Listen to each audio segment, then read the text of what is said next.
BJP मजबूती में जुटे दिलीप। झारखंड के प्रदेश प्रभारी दिलीप सैकिया अपने 3 दिवसीय दौरे पर झारखंड पहुंचे हैं। बीजेपी को झारखंड में और भी मजबूत करने के लिए दिलीप सैकिया को झारखंड की जिम्मेदारी दी गई, इसलिए उन्हें झारखंड का प्रदेश प्रभारी बनाया गया। प्रदेश प्रभारी बनने के बाद दिलीप सैकिया पहली बार झारखंड पहुंचे हैं। दिलीप सैकिया अपने 3 दिवसीय दौरे पर बीजेपी के नेताओं के साथ कई बैठक करेंगे।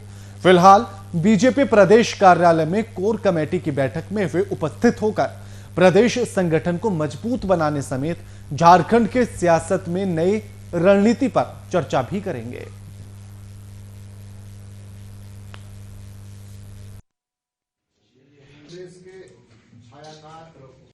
झारखंड के प्रभारी बनने के बाद हमारे राष्ट्रीय महासचिव आदरणीय दिलीप सैकिया जी का पहली बार झारखंड आना हुआ है।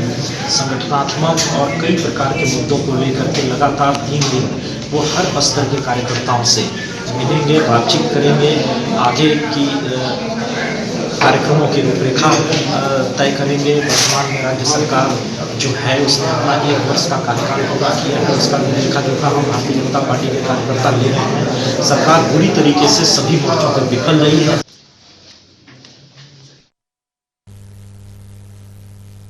संगठन को मजबूत करने के लिए बीजेपी के प्रभारी पहुंचे हैं झारखंड के 3 दिवसीय दौरे पर, जो बीजेपी को मजबूती दिलाएंगे। बीजेपी मजबूत हो इसके लिए अब दिलीप सैकिया को लगाया गया है, क्योंकि झारखंड में जिस तरह की स्थिति है, यानी कि पिछली बार सरकार थी और इस बार सत्ता से बाहर है, तो ऐसे में बीजेपी अपनी मजबूती खोजने में लगी है, उन खामियों को खोजने में लगी है कि आखिर किस वजह से उसके हाथों से कुर्सी चली गई, और उसी मजबूती को पाने के लिए अब दिलीप सैकिया को लगाया गया है।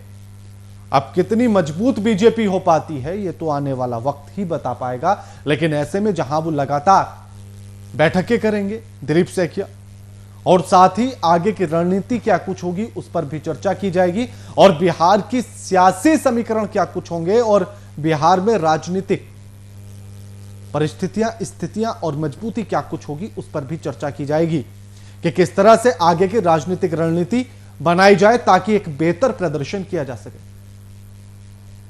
इस खबर पर हमारे साथ हमारे बिहार झारखंड के संपादक कुंदन कृतज्ञ जी हमारे साथ लाइव जुड़ गए हैं। कुंदन जी, अब दिलीप सैकिया को लगाया गया है कि झारखंड में बीजेपी को मजबूती दिलाई जाए, लगातार एक के बाद एक वो बैठक करेंगे और आगे की रणनीति बनाएंगे, क्या कुछ लगता है कुंदन जी?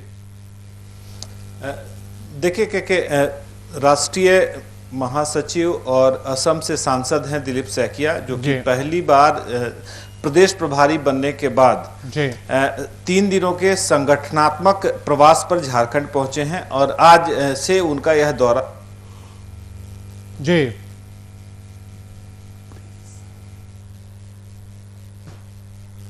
यानी कि दिलीप सैकिया का झारखंड का दौरा है, और 3 दिवसीय यह दौरा है जहां वो बीजेपी के तमाम नेताओं के साथ बातचीत करेंगे, बीजेपी के नेताओं के साथ चर्चा करेंगे, और आगे की रणनीति को लेकर भी मंथन किया जाएगा कि आखिर आगे की रणनीतियां क्या कुछ हो, किस तरह से रणनीतियां बनाई जाए ताकि एक बेहतर प्रदर्शन आने वाले चुनाव में, यानी कि जो फिर से होंगे अब 4 साल बाद, उन पर हो सके, और किस तरह से झारखंड के भीतर सियासत की सियासी के समीकरण बनेंगे और क्या कुछ रणनीति होगी उस पर बातचीत होगी।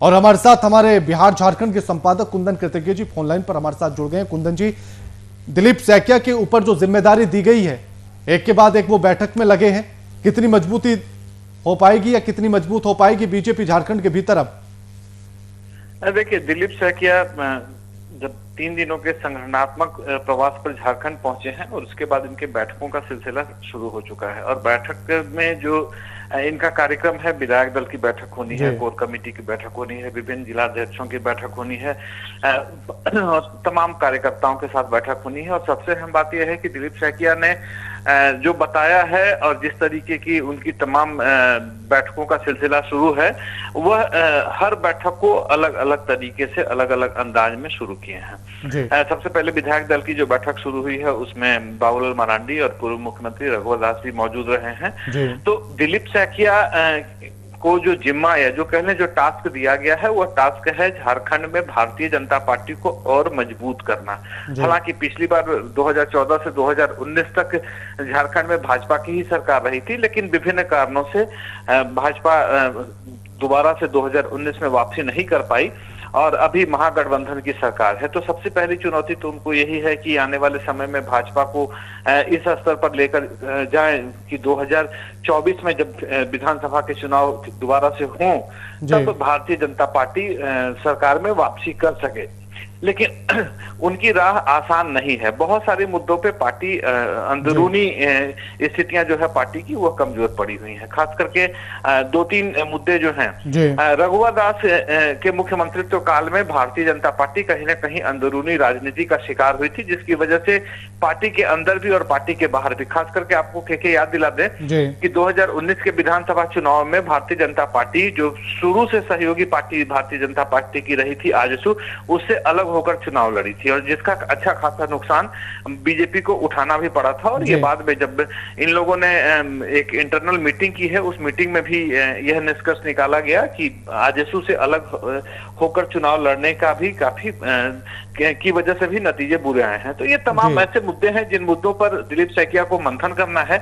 और दूसरी बात यह है कि बाबूलाल मरांडी की पार्टी में वापसी हुई है और विधायक दल के नेता वो चुने गए हैं। तो बाबूलाल मरांडी के आने से पार्टी जिन मामलों में लाभ उठाना चाह रही थी, उन तमाम मामलों में किस तरीके से अधिक लाभ और उठाया जा सके, यह भी इनकी एक बहुत बड़ी चुनौती होगी। के जी, और जिस तरह से अब ये बैठक तो चल रही है और साथ में बाबूलाल मरांडी का अगर जिक्र आपने कर ही दिया है कुंदन जी, तो बाबूलाल मरांडी को जिस हिसाब से लेकर आया था, जिन लाभ के हिसाब से लाभ लेकर आए थे, बीजेपी उसका लाभ उठा नहीं पाई, कहा जा सकता है। देखिए, आपको एक चीज बता दें कि झारखंड की स्थापना के समय से झारखंड में आदिवासी और गैर आदिवासी मुख्यमंत्री की परिकल्पना उठती रही थी। और रघुवर दास के पहले तक झारखंड में जितने भी मुख्यमंत्री हुए थे वो तमाम आदिवासी मुख्यमंत्री थे। तो भाजपा ने यह एक कार्ड खेला था गैर आदिवासी मुख्यमंत्री का रघुवर दास के तौर पर। प्रयोग कितना सफल हुआ, यह परिणाम 2019 के आम चुनाव में ही पता चल जाता है, क्योंकि पार्टी की वापसी दोबारा से सत्ता में नहीं हो सकी। दूसरी हम बात बता दें कि संथाल में जिस तरीके से भारतीय जनता पार्टी जेएमएम के गढ़ को या जेएमएम के पूरे उस वोट बैंक में सेंध लगाने की कोशिश कर रही थी, उसमें भी पार्टी सफल नहीं हो पाई। और रघुवर दास की मौजूदगी की वजह से पार्टी में कोई बहुत बड़ा चेहरा, आदिवासी चेहरे के तौर पर अगर कह लें तो अर्जुन मुंडा के अलावा कोई दूसरी शख्सियत दिखाई नहीं दे रही थी जो रघुवर दास के स्तर से या रघुवर दास के स्टेटस से बड़ा नेता हो। अर्जुन मुंडा 2019 में लोकसभा चुनाव जीतकर केंद्र पहुंच चुके थे। तो ऐसे में एक आदिवासी चेहरे की सख्त तलाश थी भारतीय जनता पार्टी को, जिसकी चेहरे पर आदिवासियों को दोबारा से पार्टी में जोड़ा जा सके। और कई सारे ऐसे मुद्दे हुए जिन मुद्दों पर आदिवासियों का भाजपा से मोह भंग होता चला गया। तो यह भी एक अहम बात थी कि कोई किसी आदिवासी चेहरे को जोड़ा जाए। और शायद इसी प्रोजेक्शन में बाबूलाल मरांडी की भाजपा में पुनर्वापसी भी हुई है। लेकिन बाबूलाल मरांडी के आने के बाद से आदिवासियों की कितनी वापसी भाजपा में हुई है, ये इसका कोई पैमाना अभी तक निकल नहीं पाया है। तो शायद आने वाले जो नए साल होंगे 2021 में, उसमें पंचायत चुनाव होगा और पंचायत चुनाव में जो पार्टी का परफॉर्मेंस होगा उस आधार पर ही यह तय किया जा सकता है कि भाजपा बाबूलाल मरांडी के आने से कितना फायदा। बिल्कुल। शुक्रिया कुंदन जी आपका हमारे साथ ये तमाम बातचीत करने के लिए।